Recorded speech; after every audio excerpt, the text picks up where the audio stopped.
with their other airline. It's the beauty of the bankruptcy law. Yeah, it certainly is. There's a real limit in my judgment as to how far you can go in terms of training, maintenance, things like that. How long are we going to let doors continue to blow off in the name of economy? Is that what it was? Is that what it was? In fact, a failure to maintain. Well, if you fly Eastern, and you know that the employees are disgruntled, that they're unhappy, aren't you going to think about the doors coming off? I mean, if the environment is poor in terms of working conditions and leadership, if management allows that to continue, is the public going to continue to fly Eastern? Well, there are forces of competition, I think, do mitigate towards safety in the air. And if you look at the airline records, they are a very safe means of transportation. But I think this is one angle where we may get some re-regulation in the industry, in the sense that safety is a sacred cow, and I think the government will, in some sense, make sure that doesn't happen, try to avoid that. Obviously, a very emotional issue, given the accidents that we've seen recently. You talk about union changing. I mean, that's certainly short of a union buyout. But, I mean, we've been talking about this for some years in Indiana with the auto workers of putting a UAW member on the General Motors or the Chrysler board. Are these partnerships, these labor management partnerships in full bloom and working well, or is there a snag here? I suppose it's a matter of viewpoint. Most of us in the rank and file view that as crawling in bed with management. I am not at all comfortable, for example, in crawling in bed with the General Motors management when our performance bonus this year is $200 as compared to a little over $2,000 for the Ford employees. I'm not sure that our management is of an amorous enough nature that I want to be in bed with them. Yeah, there are a number of inducements to get labor involved in management, to lull them in, to lure them in. I mean, we talk about profit sharing, we talk about all these other perks. You're wary.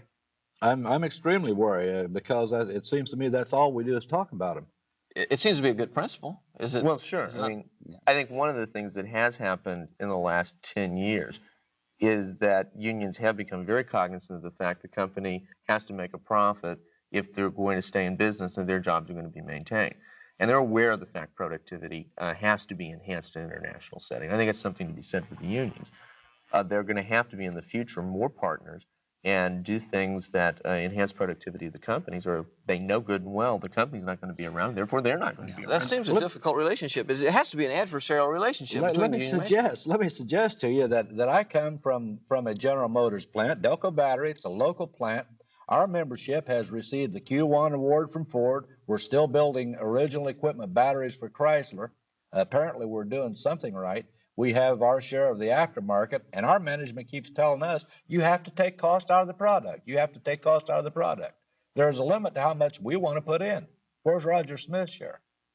Yeah, see, I think what's happening in American life is that we're all working harder and we're getting less in return. And management is driving labor and telling us we have to do more and more and more. And it seems to be that there's less and less to pass around. So the harder you work and the harder you work, you still have less. And perhaps that's the context of our American political economy. Well, but John, I mean, I don't understand that could be happening. If national output's rising, total consumption in the United States economy is going up as it has been since the onset of the economic recovery.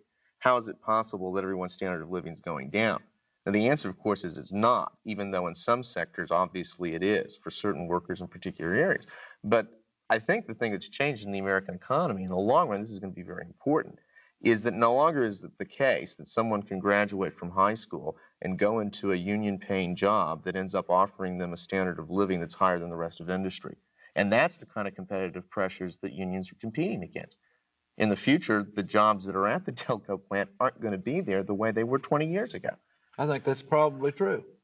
Well, as we said, the context is changing, and if we in our particular industries do not change with the times, we're going to fall into cultural lag and we're going to suffer. So it's incumbent upon both labor and management, I presume, to try to come to a consensus, to come to good faith. And what has happened with Eastern Airlines is that there's no consensus for good faith. I think part of this is cultural. I mean, if you look at other nations, the Japanese labor unions, to the extent we call them labor unions, they are labor unions, imbibe a different sort of philosophy, relationship between management and labor than what we have in the United States. And labor unions like to say, well, why can't Japanese management, American management be more like Japanese management? American managers like to say, why can't American labor be more like Japanese labor? But let's face it, in the United States, in our culture, in our society, there is a natural tension between different elements. And I think that's unavoidable. It's got its problems, but it's also got its benefits too. Certainly. Yeah. I think, you know, if I can change the focus a little bit, President Bush is not doing his job, I don't believe. I think that President Bush should follow the LBJ model. You know, for those of you who don't know who LBJ is, that's Lyndon Johnson.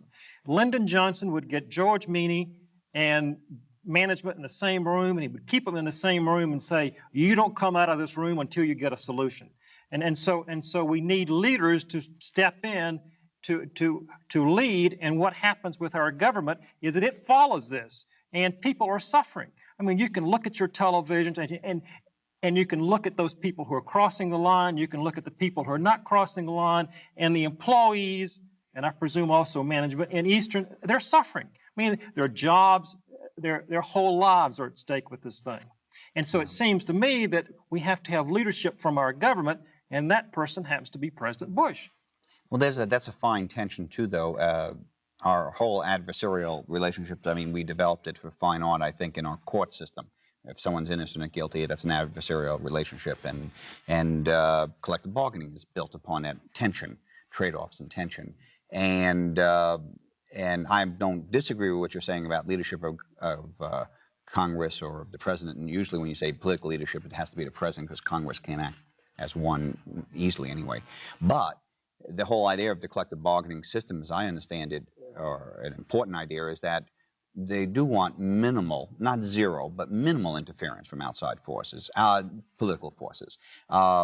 Yes, part of me says we'd like to see a little more political leadership in an issue like this when there's such animosity, but another part says for the collective system in a particular company, Eastern, to mature properly, it's got to be done between the workers and the management. And I'm not really sold on a big role for the President of the United States. Well, let me ask you a question. If the President's not going to get involved in it, we're not going to have some governmental interference to resolve the problem, then why is the government so interested in getting involved if we engage in a secondary boycott and attack the transportation industry as a whole?